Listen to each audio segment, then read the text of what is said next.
नमस्कार, बाजार आज और कल में आप सभी का स्वागत है। मैं हूं स्वाति रायना। बताएंगे इस शो में बाजार में आज का पूरा एक्शन, साथ ही कल के लिए स्ट्रैटेजी और शेयरों में कमाई के शानदार मौके भी।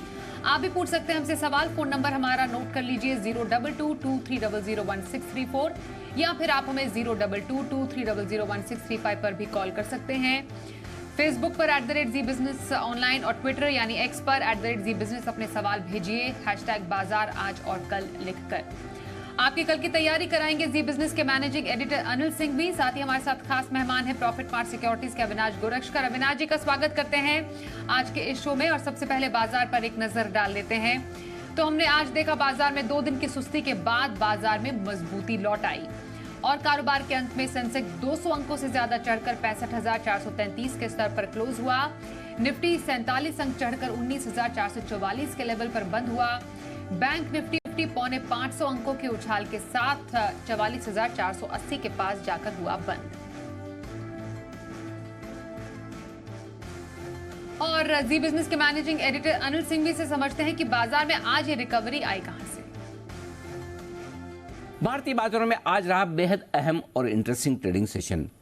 इंटरेस्टिंग इसलिए कि भारतीय बाजार पिछले 2 दिनों से रिकवरी की कोशिश तो कर रहे थे लेकिन ज़्यादा कामयाब नहीं हो पा रहे थे, लेकिन आज इस कोशिश में आगे बढ़ते हुए नजर आए। और अहम इसलिए कि निफ्टी ने सही, बैंक निफ्टी ने जरूर आज एक बेहद इंटरेस्टिंग लेवल पर क्लोजिंग दी है।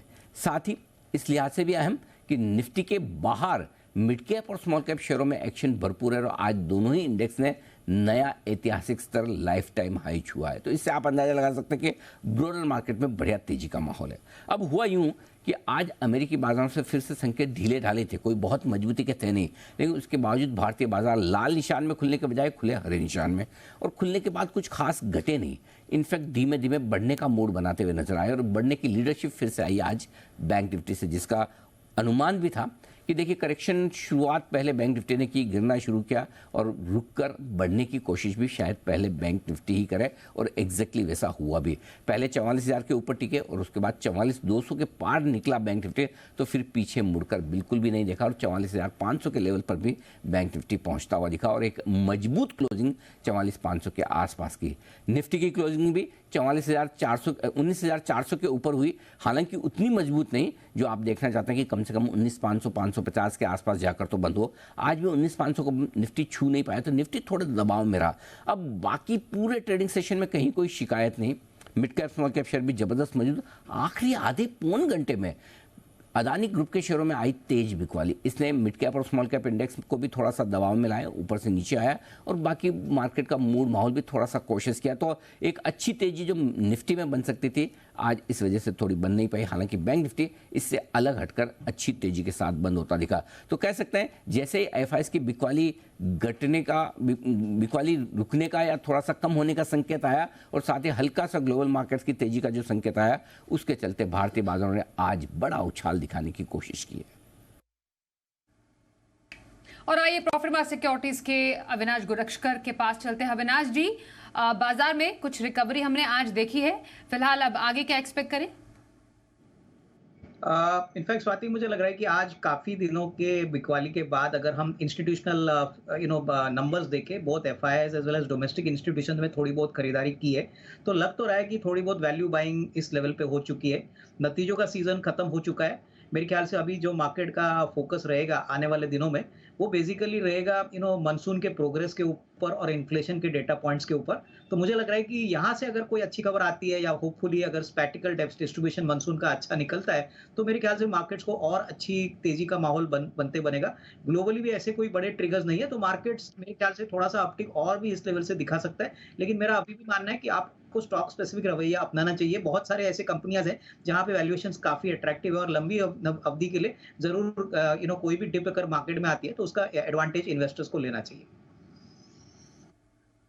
बिल्कुल सर। अब अविनाश जी जरा बताइए, पोजिशनल व्यू रखना हो किसी को इस बाजार में तो कहां पर रखने की सलाह रहेगी आपकी? देखिए, पोजिशनल व्यू अगर 8 से 10 दिन का नज़रिया है, तो हमको इंश्योरेंस कंपनीज़ में काफ़ी अच्छा रुझान दिख रहा है। एसबीआई लाइफ इंश्योरेंस हमारा टॉप पिक है, करीबन ₹1300 का भाव है। हमको लग रहा है कि यहाँ पे करीबन 1275 का एक स्टॉप लॉस ट्रेडर्स को 8 से 10 दिन के लिए रखना चाहिए। करीबन 1410, 1420 का एक टारगेट प्राइस पॉसिबल है। लॉन्गर टर्म में तो डेफिनिटली बहुत अच्छा विकल्प है, लेकिन किसी को अगर 10-15 दिन का पोजिशनल ट्रेड करना है, तो मेरे ख्याल से 1415 का एक टारगेट रखिए, स्टॉप लॉस करीबन 1275। बिल्कुल, तो 12 से 75 के स्टॉप लॉस के साथ एसबीआई लाइफ में पोजीशनल व्यू रखने की सलाह अविनाश गोरक्षकर की। आइए पहले कॉलर की तरफ बढ़े। राजस्थान भीलवाड़ा से सुरेश शर्मा हमारे साथ है। नमस्कार, बताइए कौन से स्टॉक पर सवाल है आपका? नमस्कार जी, मेरे पास क्या एक तो एनबीसीसी के 200 शेयर है 45 की रेट पे। हेलो, ओके, कब तक का व्यू है आप लेकर चल रहे हैं स्टॉक में? लॉन्ग टर्म में है व्यू तो, और एक शिपिंग कॉर्पोरेशन के है 98 की रेट पे 300 शेयर, दोनों पे लॉन्ग टर्म टारगेट कुछ। ओके, ठीक है, शुरुआत एनबीसीसी से सर करते हैं। एनबीसीसी में लंबी अवधि का नजरिया क्या रहेगी आपकी राय? आई थिंक एनबीएफसी इनको मेरे ख्याल से कम साल 1.5 साल होल्ड करना चाहिए। देखिए, ये कंट्री की सबसे बड़ी कंस्ट्रक्शन और ईपीसी कंपनी है, काफ़ी अच्छा मजबूत ऑर्डर बुक है और बहुत समय के बाद अभी एग्जीक्यूशन का जो साइकिल है वो काफ़ी तेज हो चुका है। मार्केट को थोड़ी सी चिंता पहले एग्जीक्यूशन पे थी, लेकिन पिछले 1-2 क्वार्टर्स में एग्जीक्यूशन काफ़ी अच्छा हो चुका है। तो मेरे ख्याल से थोड़ा सा ये शेयर ज़रूर स्लोली चलता है, लेकिन फंडामेंटल अभी भी काफ़ी स्ट्रांग है। तो यहाँ पे मुझे लग रहा है कि कम से कम 65-68 का एक टारगेट प्राइस इनको अगले 12-15 महीने में मिल सकता है, तो यहाँ पे निवेशित रहिए। बने रहे एनबीसीसी में, यही आपके लिए राय है सर। एक राय आप व्यू आप शिपिंग कॉर्पोरेशन ऑफ इंडिया पर भी दे दीजिए। देखिए, शिपिंग कॉर्पोरेशन ऑफ इंडिया एक स्ट्रेटेजिक कैंडिडेट है। अभी तक इसमें कोई फाइनल पुष्टि आई नहीं है, लेकिन जिस प्रकार से अभी बाल्टिक इंडेक्स बढ़ा है और जिस प्रकार का इनका स्ट्रेटेजिक सेल का इवेंट होने वाला है, मेरे ख्याल से ये 2 बड़े ट्रिगर्स शिपिंग कॉर्पोरेशन के लिए साबित होंगे। मेरे ख्याल से कहीं रिपोर्ट्स ऐसे भी बता रहे हैं कि करंट प्राइस से काफ़ी सिग्निफिकेंट प्रीमियम कंपनी को मिलेगा, जो नया निवेशक इस कंपनी में पैसा लगा के मेजॉरिटी शेयर हासिल कर लेगा। तो यहाँ पे थोड़ा सा समय टाइम दे दीजिए, शायद अगले 6-8 महीने में ये पूरी प्रक्रिया कंप्लीट हो जाएगी और तभी आपको अच्छी खासी री-रेटिंग यहाँ पे देखने को मिलेगी। तो यहाँ पे भी नज़रिया थोड़ा लंबा रखिए, हालांकि यहाँ पे टारगेट प्राइस देना मुश्किल है, पर डेफिनेटली आउटलुक पॉजिटिव है। आउटलुक पॉजिटिव है शिपिंग कॉर्पोरेशन ऑफ इंडिया पर, आपके लिए यही राय आपके स्टॉक्स पर। हमारे साथ नागपुर से रजत धीमान है, उनसे बात करते हैं। नमस्कार, बताइए कौन से स्टॉक पर सवाल है आपका? हाँ जी, नमस्कार। मेरे पास बालाजी अमाइंस 25 शेयर है 2820 के रेट पे, क्या कर सकता हूँ इसके आगे? ऊंची खरीद बालाजी अमाइंस पर इनकी जानना चाहते हैं फिलहाल। अब यहाँ से जो उनको नुकसान हो रहा है, तो स्ट्रैटेजी क्या रहे? कैसा लगता है आपको स्टॉक की, अविनाश जी? देखिए, मुझे लग रहा है कि सारे स्पेशलिटी कंपनीज की अगर हम ट्रेंड देखें, तो पिछला 1-2 क्वार्टर्स इनके लिए बहुत चैलेंजिंग था। इनफैक्ट जो जून की तिमाही आ गई, यहाँ पे भी नंबर्स बालाजी अमाइंस के काफ़ी नरम आ गए और लग तो रहा है कि कम से कम 1-2 क्वार्टर्स थोड़ा सा पेन स्पेशलिटी केमिकल में रहेगा। इनकी बाइंग प्राइस काफ़ी ऊपरी लेवल की है, करीबन 2800 की। हालांकि देखिए, कंपनी एक वेल एस्टेब्लिश प्लेयर है अमाइंस में, अच्छे मार्जिन कमाती है, लेकिन जो ट्रेंड अभी चल रहा है वो ऐसा ही दिख रहा है कि अगले 1-2 क्वार्टर्स तो प्रॉफिटेबिलिटी नरम आएगी। तो ये अगर चाहे तो मैं कहूंगा कि फ्रंटलाइन कंपनी जैसे कमिंस या लार्सन एंड टुब्रो है, ये दोनों बहुत अच्छे विकल्प हैं और इनके मेरे ख्याल से बाइंग प्राइस के आसपास ही है। तो यहाँ पे अगर हो सके तो थोड़ा सा निवेश करिए, क्योंकि देखिए दोनों कंपनीज में ऑर्डर बुक अच्छी है, सेक्टर टेलविंड्स बहुत अच्छे हैं। तो मेरी राय में Cummins will be a better choice. अगर इनका नजरिया 12-18 महीने है, तो यहाँ पे जितना भी लॉस इन्होंने किया है वो रिकवर करके अच्छा निवेश करके यहाँ पे पैसा बना सकते हैं। कमिंस और लार्सन एंड टुब्रो, यहाँ पर आप खरीदारी के मौके तलाश सकते हैं, यही आपके लिए राय दे रहे हैं अविनाश जी। कोलकाता से शंकर जी से भी बात कर लेते हैं। नमस्कार, बताइए कौन सा स्टॉक आपके पास है? नमस्कार मैडम, मेरे पास 3 स्टॉक है। मेरा जीआरएससी लिया हुआ है 750 पर, और मैडम की रॉयल ऑर्चिड लिया हुआ है 360 पर, और कैपासाइट लिया हुआ है 230 पर। 6 महीना का व्यू है। स्टॉक में अभी क्या करना चाहिए? मेरे पास अडानी के सब शेयर हैं। अभी होल्ड रखना चाह रहा हूँ कि होल्ड रख सकता हूँ क्या साल भर के लिए? ये भी थोड़ा राय करवा दीजिएगा। ओके, अच्छा, जेआईसी बोला, दूसरे 2 स्टॉक जल्दी से बता दीजिए फिर से। अडानी एंटरप्राइजेज और अडानी एंटरप्राइजेज, रॉयल ऑर्चिड और कैपासाइट।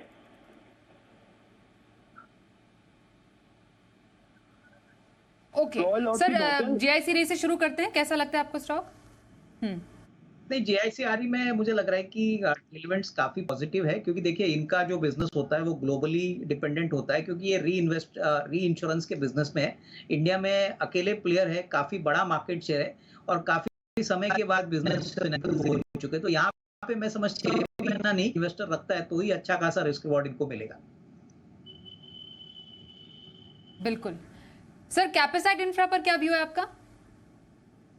देखिए कैपेसाइट इंफ्रा में अभी हाल ही में एक प्रेफरेंशियल इशू हो गया था, तभी काफ़ी नामी इन्वेस्टर्स में इन्होंने यहाँ पे पैसा डाला है। कंपनी की ऑर्डर बुक अच्छी है, कंपनी बिल्डिंग स्पेस में काफ़ी बड़ा प्लेयर है और हमको लग रहा है कि जिस प्रकार की विजिबिलिटी है और ऑर्डर बुक है, अगले 1.5-2 साल के लिए तो रेवेन्यू विजिबिलिटी बहुत बढ़िया रहेगी। यहाँ पे मैं ये भी बताना चाहूँगा कि परम कैपिटल के मुकुल अग्रवाल, ये जो काफ़ी बड़े एचएनआई इन्वेस्टर्स माने जाते हैं, इन्होंने भी इस कंपनी में पैसा लगाया है। तो थोड़ा समय दे दीजिए, मेरे ख्याल से स्टॉक में थोड़ा कंसोलिडेशन हो रहा है, लेकिन अवधि अगर 12-15 महीने ये इन्वेस्टर रखता है तो अच्छा पैसा बनने की पोटेंशियल है। बिल्कुल सर। अगले कॉलर है हमारे साथ, उनसे भी बात कर लेते हैं। Sir, in fact royal orchid hotels भी इनका था। एक क्विक व्यू जल्दी से, फिर अगले कॉलर से बात करते हैं। देखिए रॉयल ऑर्चिड बैंगलोर बेस्ड है और 300 से थोड़ा गिरा है, क्योंकि जो पहले तिमाही का रिजल्ट आ गया था वो उम्मीद से काफी खराब था। लेकिन अभी भी मैं यही कहूंगा कि इनके पास करीबन 3000 रूम्स की इन्वेंट्री है। सबसे बड़ी बात, इनका जो पोजीशनिंग है वो मिडिल और अफोर्डेबल सेगमेंट में है और एक क्वार्टर के खराबी से स्टॉक में जो पिटाई आ गई है वो मेरे ख्याल से उम्मीद से काफी ज्यादा आ गई। तो करंट लेवल करीबन 285-90 जो है, यहाँ पे मुझे लग रहा है इनको घबराना नहीं चाहिए। अगर हो सके तो थोड़ा एवरेज करे, लंबी नजरिया रखे, क्योंकि मुझे लग रहा है कि आने वाला साल होटल सेक्टर के लिए काफी अच्छा रहेगा और बाउंस बैक जरूर आना चाहिए अगले 2-3 क्वार्टर्स में। बिल्कुल, ये रही आपके स्टॉक्स पर आए अविनाश जी की। झारखंड से ऋषि जी से भी बात कर लेते हैं। नमस्कार, बताइए कौन सा स्टॉक आपके पास है? Hello hello ma'am. जी पूछिए सवाल। हाँ Avinash sir, hello Avinash sir. Sir मेरे पास 2 शेयर का इंक्वायरी है। एक मैक्रोटेक डेवलपर्स है, 710 की बाइंग है, 200 शेयर है। और एक जेएसडब्ल्यू एनर्जी है, 345 की बाइंग है, 250 शेयर है। क्या करनी है, दोनों में वेट करना है या फिर कुछ स्टॉप लॉस वगैरह बता देते sir. Okay sir, Macrotech developer से शुरुआत करते हैं। 710 की खरीद उन्होंने बताई है, खरीद तो ऊंची है, फिलहाल क्या स्ट्रैटेजी रहे? नहीं, मेरे ख्याल से देखिए इनका बाइंग थोड़ा सा ऊपरी लेवल पे जरूर है, लेकिन इनका नजरिया अगर थोड़ा सा लंबा है, अगर ये 12-15 महीने का व्यू रखते हैं तो मुझे लग रहा है कि कम से कम 750-800 रुपए का भी टारगेट प्राइस पॉसिबल है। देखो मैक्रोटेक जो लोडा डेवलपर से जाना जाता है, बहुत ही अच्छी विजिबिलिटी है, बहुत ही अच्छे मार्जिन उन्होंने पहले तिमाही में रिकॉर्ड किए थे और हमको लग रहा है कि रियल एस्टेट मार्केट इस साल भी काफी अच्छी तरह से परफॉर्मेंस दिखाएगा। तो थोड़ा सा इंतजार करिए, लेकिन लंबी अवधि के लिए मुझे लग रहा है कि इनको लॉस में बेचना नहीं चाहिए। थोड़ा सा इंतजार करिए, 1 साल 1.5 साल में अच्छी खासी कमाई होगी। ओके, बने रहे मैक्रोटेक डेवलपर्स में। और एक व्यू जेएसडब्ल्यू एनर्जी पर भी। देखिए जेएसडब्ल्यू एनर्जी भी बेसिकली नंबर्स की बात करें तो बहुत ही तगड़े नंबर्स कंपनी ने डिक्लेयर किए। कमेंट्री काफी पॉजिटिव थी फर्स्ट क्वार्टर के रिजल्ट्स के बाद। तो यहाँ पे भी मुझे लग रहा है कि देखिए स्टॉक में थोड़ा कंसोलिडेशन हो रहा है, ऊपरी लेवल पे थोड़ी बिकवाली आपको देखने को मिली, लेकिन फंडामेंटल्स अभी भी मजबूत है। तो यहाँ पे भी मैं समझता हूँ कि लंबी अवधि के लिए इनको होल्ड करना चाहिए। शेयर अच्छा है, हो सकता है स्टॉक का मूवमेंट एक आध क्वार्टर के लिए थोड़ा सॉफ्ट रहे, लेकिन FY24 का आउटलुक काफी पॉजिटिव है। ओके, बने रहे जेएसडब्ल्यू एनर्जी में, यही आपके लिए सलाह अविनाश जी दे रहे हैं। अगले कॉलर हमारे साथ इस वक्त हैं, उनसे भी बात करते हैं। राजस्थान गंगानगर से लक्ष्मण राज पुरोहित, नमस्कार, बताइए कौन सा स्टॉक है आपके पास? मेरे पास गुजरात गैस के 100 शेयर है, 700 रुपीज के रेट पे। 100 शेयर है, 700 की खरीद बोली आपने? हाँ हाँ जी, हाँ जी। ओके, गुजरात गैस ऊंची खरीद काफी। अविनाश जी, अभी फिलहाल नुकसान तो काफी है, क्या करना चाहिए? नहीं बिल्कुल, देखिए मुझे लग रहा है कि इन्होंने काफी ऊपरी लेवल पे ये शेयर खरीदा है। पहले तो ये कंपनी के बारे में बता दूं, ये एक एमएनसी कंपनी है, ब्रिटिश गैस इनकी पेरेंट है और गुजरात स्टेट में ये सीएनजी बेसिकली और पीएनजी गैस की पाइपलाइंस प्रोवाइड करते हैं। तो नंबर्स बहुत अच्छे हैं। इनफैक्ट हाल ही में एक 8-10 दिन पहले खबर आई कि इन्होंने अपने सीएनजी की कीमतें बहुत समय के बाद बढ़ाई है।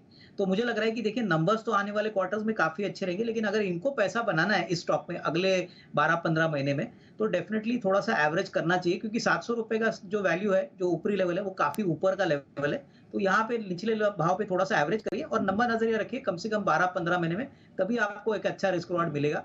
अदरवाइज़ बाइंग प्राइस आपकी काफ़ी ऊपरी लेवल पे है। ओके, तो रही आपके स्टॉक पर राय हमारे आज के एक्सपर्ट की।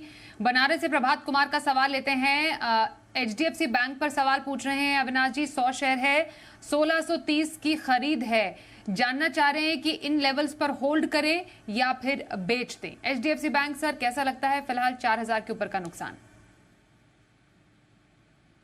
एचडीएफसी बैंक की जो बड़ी स्टोरी है वो अभी आना बाकी है। सभी को पता है अभी एचडीएफसी का मर्जर एचडीएफसी बैंक के साथ हो गया है, तो कंसोलिडेटेड नंबर्स पॉसिबली सितंबर के क्वार्टर के बाद आएंगे। बहुत ही बड़ा बैलेंस शीट साइज बढ़ने वाला है, काफी बेनिफिट मिलने वाला है, क्योंकि एचडीएफसी के जो कस्टमर्स है वो क्रॉस सेलिंग करके इनको काफी फायदा होगा। सबसे बड़ी बात, एचडीएफसी बैंक ऐसी बैंक है जिन्होंने कंसिस्टेंटली अपने नेट इंटरेस्ट मार्जिन बोलिए या डिसबर्समेंट बोलिए, कंसिस्टेंटली डबल डिजिट में मेंटेन किया। पहला क्वार्टर भी काफी अच्छा था। तो मेरे ख्याल से देखिए, शॉर्ट टर्म व्यू मत ले लीजिए। अगर आपका नजरिया मीडियम टू लॉन्ग टर्म है तो बहुत अच्छी कमाई इवन करंट लेवल से भी हो सकती है। थोड़ा सा इंतजार करिए, और ये शेयर स्लो मूवर जरूर है, बट लंबी अवधि में बहुत अच्छा पैसा बनाएगा, तो होल्ड करने की राय। होल्ड करने की राय एचडीएफसी बैंक में आपके लिए अविनाश जी दे रहे हैं। अगले कॉलर से बात करते हैं। इस वक्त हमारे साथ राजस्थान सीकर से अमित मोदी हैं। नमस्कार, बताइए क्या सवाल है आपका? हेलो हेलो जी, सवाल पूछिए अमित जी। आरवीएनएल है मेरे पास, 147 शेयर्स 129.50 पे। कब तक रखना चाहेंगे? ये ऐसे तो मैंने 1 मंथ के लिए लिया था, पर ये नीचे ही आ रहा है, यानी अभी। हाँ, लेकिन हो गया नुकसान, और स्टॉप लॉस आपने नहीं लगाया होगा। चलिए आरबीएनएल पे बात कर लेते हैं। बताइए अविनाश जी, कैसा लग रहा है स्टॉक? देखिए, कंपनी तो इन्होंने बहुत अच्छी चुनी है, आरवीएनएल, जो बेसिकली रेलवे थीम में काम करती है, और काफी बड़ा ऑर्डर बुक है। करीबन 50,000 करोड़ की ऑर्डर बुक कंपनी अभी भी कमांड करती है, और पिछले साल करीबन 20,000 करोड़ के रेवेन्यू पे इन्होंने 1420 करोड़ का रेवेन्यू प्रॉफिट भी कमाया था। हमारा मानना है कि देखिए, ट्रैक्शन तो इस साल काफी अच्छा रहेगा, लेकिन इनका जो नजरिया है 1 महीना, वो बहुत ही छोटा है। अगर ये कम से कम 8 से 12 महीने होल्ड कर सकते हैं तो 160-165 का टारगेट प्राइस पोटेंशियल पॉसिबल है। तो यहाँ पे मैं समझता हूँ होल्ड करिए। थोड़ा सा निवेश का जो टाइम फ्रेम है वो लंबा रखिए। निवेश का टाइम फ्रेम लंबा रखें, आरबीएनएल में बने रहने की सलाह आपके लिए। कोलकाता से विकी कुमार हमारे साथ है, उनसे भी बात कर लेते हैं। नमस्कार, बताइए कौन सा स्टॉक आपके पास है? नमस्कार मैम, मेरे पास पीएनबी के शेयर्स हैं जी, जो मैंने 61 के एवरेज प्राइस पे बाय किया है, और वो करीब 5,000 से ऊपर है कुछ। और जोमेटो जो है 58 के आसपास का 400 शेयर है मैम, तो इस दोनों पे राय चाहूंगा। पीएनबी के कितने शेयर है आपके पास? करीब 6,000। 6,000, ओके। सर, पीएनबी और जोमेटो मुनाफा तो दोनों पर है, फिलहाल क्या रहेगी राय आपकी? नहीं, मुझे लग रहा है कि देखिए, पीएनबी में इन्होंने जो 61 रुपए में शेयर लिया है, मेरे ख्याल से देखिए, नंबर्स की बात करें तो पीएनबी ने बहुत ही तगड़े नंबर Q1 के लिए डिक्लेयर किए थे। बहुत समय के बाद बैंक में अभी ट्रैक्शन दिख रहा है, एसेट क्वालिटी का भी मसला सॉल्व हो चुका है, और जिस प्रकार का क्रेडिट ग्रोथ सिस्टम में है 12-13%, हमको लग रहा है कि पीएनबी अच्छी खासी कमाई और अच्छी खासी ग्रोथ इस साल रिकॉर्ड करेगी। तो नजरिया कम से कम साल भर का रखिए। मुझे लग रहा है कि 74-75 का एक टारगेट प्राइस पॉसिबल लग रहा है। और रही बात जोमेटो की, तो स्वाति, मुझे लग रहा है कि देखिए, जोमेटो में सबसे बड़ी बात है कि सिर्फ 2 ही खिलाड़ी फूड एप्स में प्रेजेंटली अवेलेबल है, और अभी इन्होंने जो Q1 में जो परफॉर्मेंस दिखा है, घाटा करीबन 350 करोड़ का करीबन 40 करोड़ से कम हो चुका है। तो मार्केट को उम्मीद है कि अगले साल तक हो सकता है कंपनी प्रॉफिटेबल हो, तो यहाँ पे भी होल्ड करने की राय। कल के बाजार पर क्या रहे खास स्ट्रैटेजी और बाजार संकेत, अब समझते हैं अनिल जी से। भारतीय बाजारों के बंद होने के वक्त डाउ फ्यूचर्स लगभग 130 अंक और नैस्डैक फ्यूचर्स लगभग 100 अंक ऊपर ट्रेड कर रहे थे, यानी कि अमेरिका में फिर से एक मजबूत सेशन की उम्मीद भारतीय बाजारों की है, और आजकल रोज रहती है। वो अलग बात है कि अमेरिकी बाजार ओबलाइज नहीं करते और ऊपर खुलने के बाद फिसल जाते हैं। अब देखते हैं आज क्या कुछ होता है, वो बड़ा इंटरेस्टिंग और इंपॉर्टेंट होगा। उसके दम पर कल हम सुबह संकेत लेने की कोशिश करेंगे। लेकिन दूसरा जो इंपॉर्टेंट संकेत है, जिनके दम पर आज हम भागे हैं, FIs की बिकवाली रुकने के संकेत। आज ये बिकवाली क्या कुछ खरीदारी में बदलती है, ये देखना देखना इंटरेस्टिंग होगा। लग तो रहा है कि आज बड़े लंबे समय बाद एफआईएस की तरफ से आंकड़े थोड़े कैश में ना ही सही वायदा कारोबार में खरीदारी के आने के पूरे आसार हैं, और अगर ऐसा होता है तो भारतीय बाजार निचले स्तरों पर सपोर्ट लेने की कोशिश करेंगे, और ये सपोर्ट होगा कल के लिए निफ्टी पर 19,350 से 19,400 की रेंज में। ऊपर की तरफ 19,500 19,565 तक जाने की कोशिश निफ्टी की हो सकती है। बैंक निफ्टी 44,500 के बेहद करीब बंद हुआ है, और सपोर्ट जो अब है बैंक निफ्टी के लिए वो 44,200 के आसपास रहेगा, और एक बार 44,600 को पार करके बैंक निफ्टी आगे निकला तो 44,800 से 45,000 तक जाने की कोशिश हो सकती है। कल वायदा कारोबार की वीकली एक्सपायरी भी होगी, उस लिहाज से भी एक्शन भरपूर रहेगा, और इसके साथ साथ मिड कैप स्मॉल कैप शेयरों के एक्शन पर भी नजर रखनी है, और साथ ही नजर रखनी है अदानी ग्रुप के शेयरों पर भी, जहां पर आज तेज बिकवाली आखिरी आधे घंटे में हुई है। अगर कोई खराब खबर सुनने को मिले तब तो मामला कल देखना होगा कि किस तरह से ये स्टॉक परफॉर्म करते हैं, और अगर ऐसी कोई खराब खबर नहीं आई, सिर्फ डिमांड सप्लाई की वजह से आज स्टॉक घटे हैं, तो कल ये भी सेंटीमेंट सुधरने वाला एक ट्रिगर होगा, जिसके दम पर mid cap small cap share फिर से एक्शन में आ सकते हैं। तो कल वीकली एक्सपायरी के दिन भारतीय बाजारों में रहेगा भरपूर एक्शन। और आइए अब देखते हैं कल का ऑप्शन।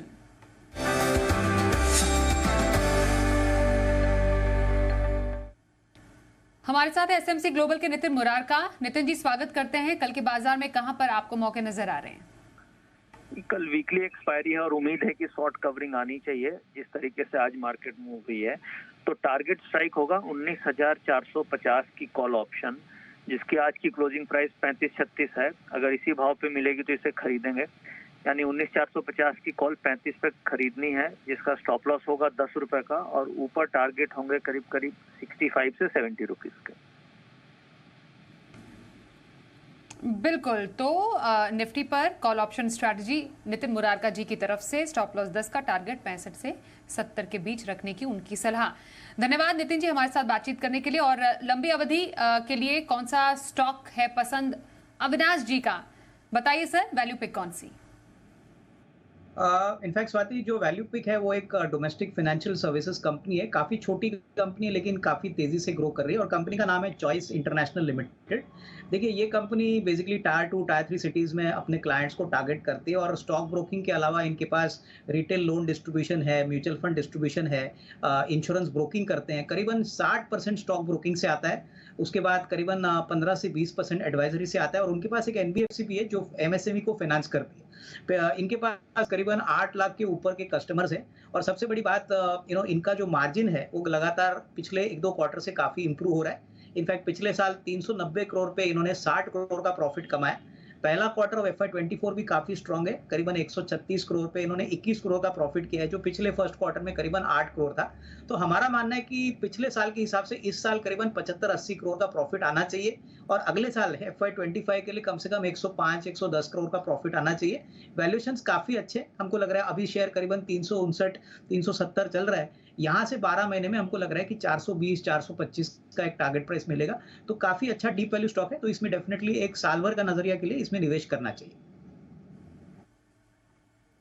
बिल्कुल, तो साल भर के नजरिए के लिए चॉइस इंटरनेशनल में निवेश करने की सलाह 420-425 के टारगेट के लिए, यही राय आ रही है अविनाश जी की ओर से। धन्यवाद सर हमारे साथ आज के शो में शामिल होने के लिए। यहां पर रुकेंगे एक ब्रेक के लिए, देखते रहिए जी बिजनेस।